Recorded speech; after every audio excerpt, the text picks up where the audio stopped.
ام هاني رضی الله عنها مشهور صحابیه زنانه ده. نبی علیه الصلاۃ والسلام خو له ورځ رااله.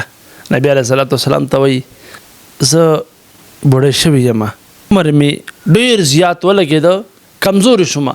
ما ته یو داسې عمل راوښیه چې زه د کمزورۍ سره سره دا عمل کوم. نو نبی علیه الصلاۃ والسلام ورته وایي سل پیره سبحان الله وایه. چې سل پیره ته سبحان الله وایې بیا ورته نبی علیه الصلاۃ والسلام د هغې اجر هم ښیي. نبی علیه الصلاۃ والسلام ورته وایي چې ته سل پیره سبحان الله وایې د دې اجر داسې دی لکه چې تا سل د عربو غلامان آزاد کړي. بیا ورته نبی علیه الصلاۃ والسلام فرمایي وایي داسې کوه چې سل پیره الحمدلله وایه. چې تا سل پیره الحمدلله ووایو وایي د دې اجر داسې دی لکه چې تا سل آسونه سره د ساز و سامان د جنگي د ساز و سامان د جهاد دپاره وقف کړه. بیا ورته نبی علیه الصلاۃ والسلام وایي سل پیره الله اکبر وایه. او د سل پیره الله اکبر ثواب څومره دی؟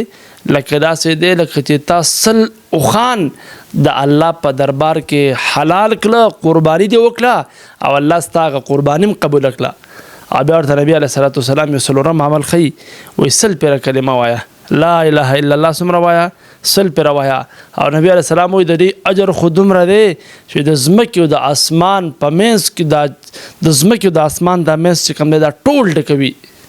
او بیا نبی علیه الصلاۃ والسلام فرمایل وایي د دې نه زیات عمل د بل چا نشي کولی، الله به دا قبلوي. نو ګوره عمل لږ الله نبی علیه الصلاۃ والسلام ښودو.